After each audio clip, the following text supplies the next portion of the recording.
Welcome to WeLearn Virtual Learning Network. This is session number 3, Economic Theories of Wages or Compensation. Topics which we are going to cover in this session are Introduction, Economic Theories of Wages, Economic Theories and Employee Compensation, Trade-offs and Employee Compensation, Valuation of Employee Compensation, Labor Markets and Employee Benefits, Equity in Employee Benefits,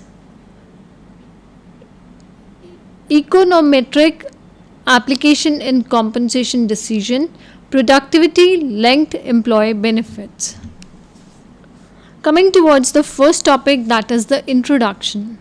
In India, the economic consideration of wages has been present since the Vedic period of Indian civilization, wherein the salary of employees was determined based on the volume of work and the time required to perform the job. Hence, sculptors, builders and carpenters used to earn more salaries than those who used to perform relatively simpler work. In ancient India, social stratification was based on the skills of the employee, and worker were paid incentive by way of bonus. With the rise of British Empire, these ancient Indian wage payment principles come to an end. In fact, when we look back at the history, we find that during the British rule, employees were at the mercy of their masters when it came to payment of wages. Economic theories of wages. Economic theories specify the economic factors that determine employee compensation, the manner in which they do so, and the importance of each. Subsistence theory, also known as iron law of wages, was proposed by David Ricardo. According to this theory, employees should pay towards their labor in producing goods so as to enable them to survive, thereby neither increasing nor diminishing the human race. In other words, wages cannot fall below subsistence level because without subsistence labor will be unable to work. On the contrary, if the compensation increases beyond the subsistence level, then the number of employees would also increase because the employee will be in a better position to support larger families. This would then cause the compensation to fall due to the increased supply of labor than demand. When the compensation falls below the subsistence level, employee would die of hunger, malnutrition and diseases. Wages Fund Theory. This theory was proposed by Smith. This theory assumes that every organization has a fixed fund of capital to pay wage. The inventory of goods and capital is termed as the wage fund, and its source is the saving of industrialists. Given the size of the labor force and the wage fund, the wage rate is determined as wage rate is equals to wage fund divided by labor force. Surplus value theory. According to this theory, an employee was an article of commerce which could be purchased on payment of the subsistence price. The price of any product and the time needed for producing it was determined by the employee. An employee was not paid in proportion to the time spent on the work but was paid much less, and the surplus was utilized for paying other expenses. Residual Calement theory. The residual Calement theory states that after all other factors of production have received compensation for their contribution to the process, the amount of money left over will go to the remaining factors like wages.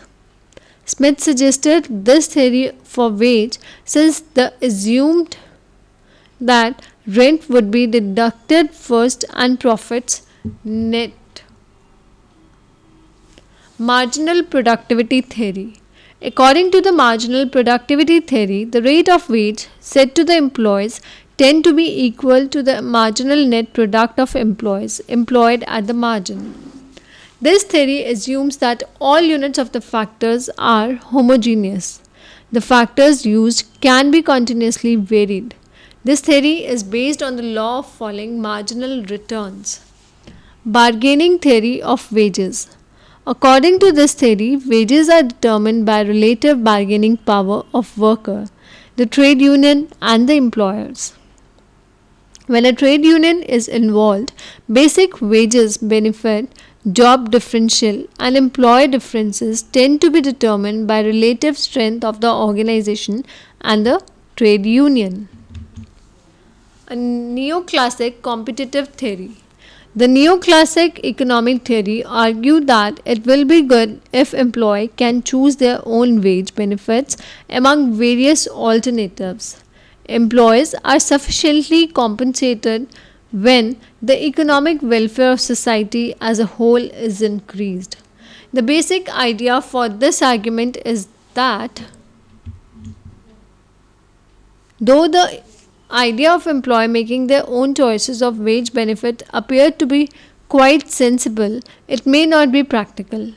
This is because making decisions which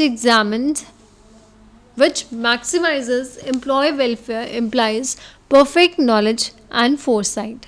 Hence, there is a direct clash between theory and the real world.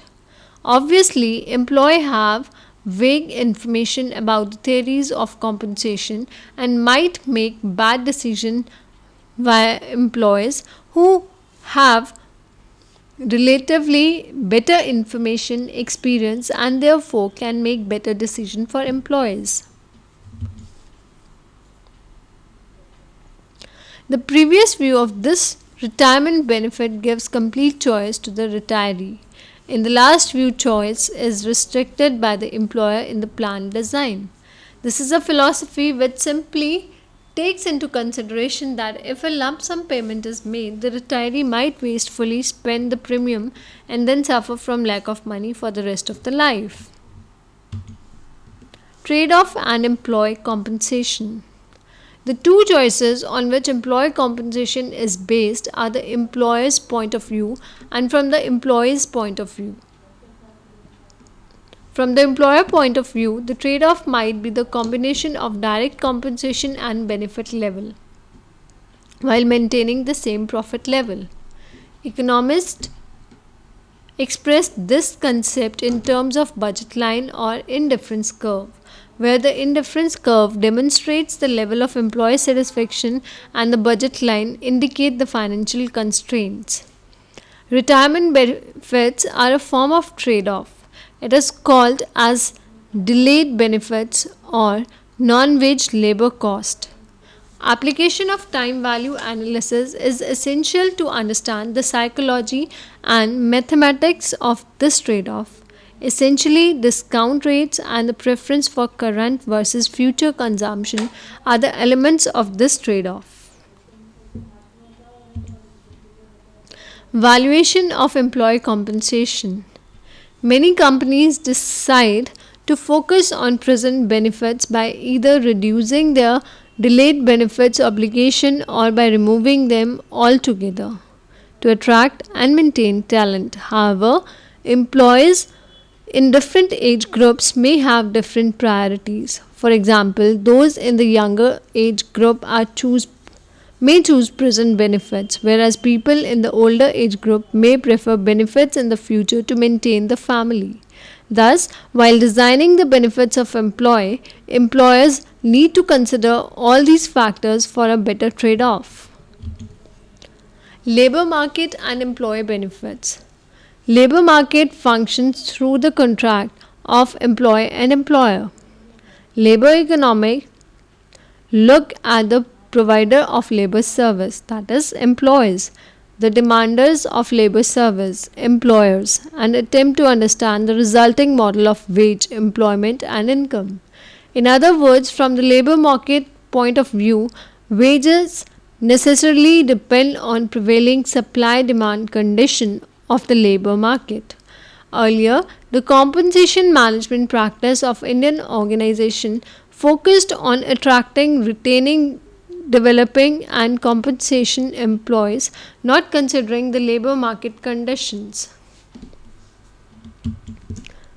With the increase of economic activity and the subsequent increase in the competition between organization, employee retention has taken the utmost priority. Moreover, globalization has also contributed to the increased mobility of labor as talented and capable employees now change jobs more frequently, moving across the globe.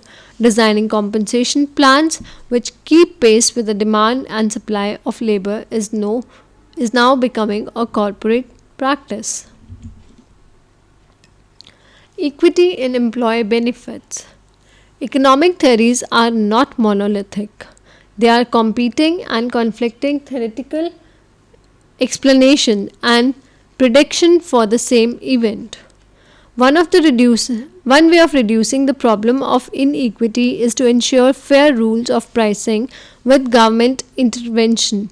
Therefore, as a practical matter, we need to consider motivation, design, and administration of benefit to build up for frames of reference for equity consideration. Economic theories hold two concepts of equity in employee compensation that is widely accepted: vertical and horizontal equity. Basically, the idea behind this is that treating different groups differently is acceptable, but employees within the same group should be treated equally. Discrimination testing and agreement with regulation is one method of ensuring equity within qualified benefits plan. Econometric application in compensation decision. With the use of best technology, a company may be considered X efficient when it maximizes output with the given inputs. When companies are not X efficient, they become X inefficient. In competitive market, X efficiency will make the company to withdraw from business, as the company will fail to make enough profit to survive in the future.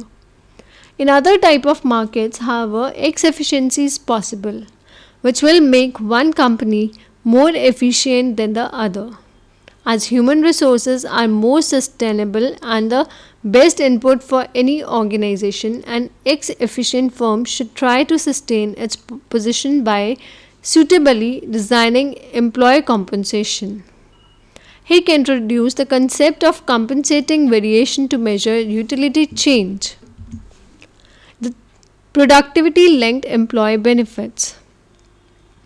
The three major drivers of the changing labor market scenario in India and other developing countries are technology, structural changes in the economy, and pressure of competition. Now they are able to separate labor cost more scientifically from the total cost of production and logically keep control to remain globally competitive. In relatively labor-intensive production process, the pricing of labor based on productivity and performance is not so easy.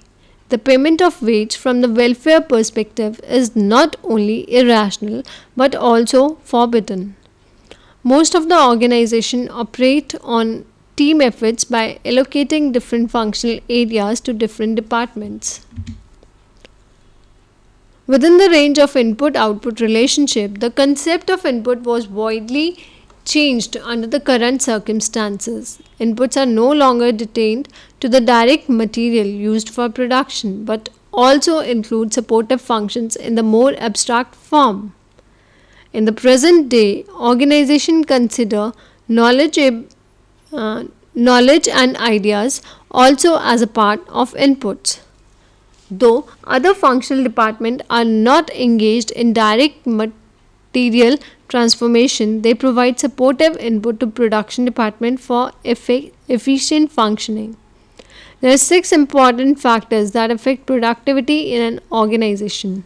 These factors are: first one is nature and quality of raw material, second is plants and equipment employed, third is efficiency of plant and equipment, fourth is basic nature of process employed, fifth is volume, continuity and uniformity of production, and the last one is utilization of manpower. Omni-factor model. This model gives a composite productivity index for all input and output cost of products. While input costs are taken for all, output costs are decided on average marginal cost method. Input costs are raw material cost, manpower cost, capital cost, that is depreciation, interest, stock investment, indirect production cost, and the cost of utilities. Surrogate model. This model is based on the qualitative factors to measure productivity. Factors such as satisfaction of investors, employees, customers, and suppliers are considered in qualitative terms. The qualification of these qualitative terms is done as under: investor satisfaction is equals to net profit upon net investment. Employee satisfaction in number of manpower is equals to total value added divided by total number of man hours. Customer satisfaction is the total sale revenue divided by total number of customer. And the supplier satisfaction is equals to total purchase divided by total number of suppliers. Employee benefits and productivity.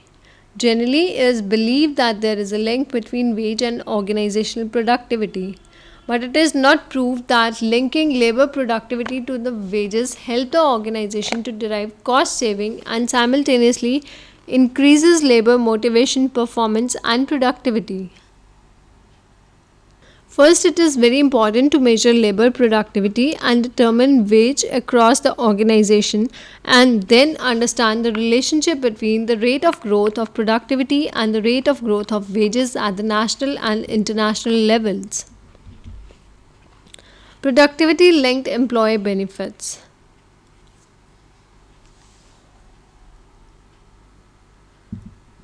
The three major drivers of the changing labor market scenario in India and other developing countries are technology, structural changes in the economy, and pressure of competition.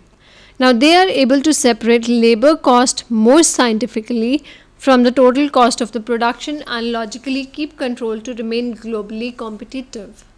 In relative labor intensive production process, the pricing of labor based on productivity and performance is not so easy.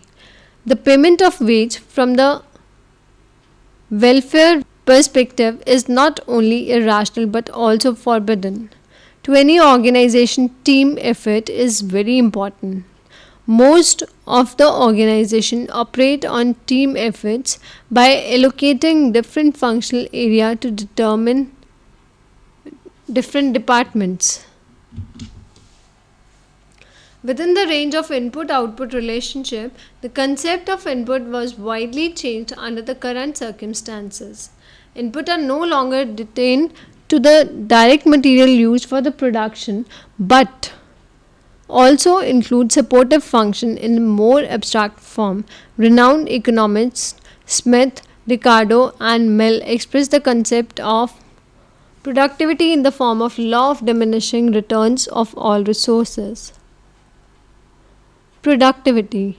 From the economic perspective, productivity refers to the yield from each factor of production like land, labor, capital, and organization. Each input like raw material, fuel, time, and knowledge. Overall yield of the joint factors and resources enumerated above in combination. There is a difference between production and productivity. Production refers to the process of transformation of raw material and other inputs into finished goods or services, but productivity denotes the generation of surplus.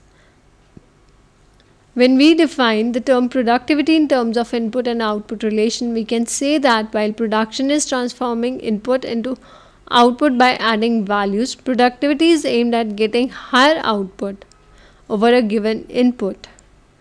Therefore, excess output is equal to generation of surplus.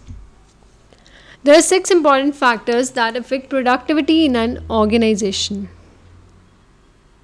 These factors are nature and quality of raw material, plants and equipments, efficiency of plant and equipment, basic nature of process employed, volume, continuity and information of products, utilization of manpower.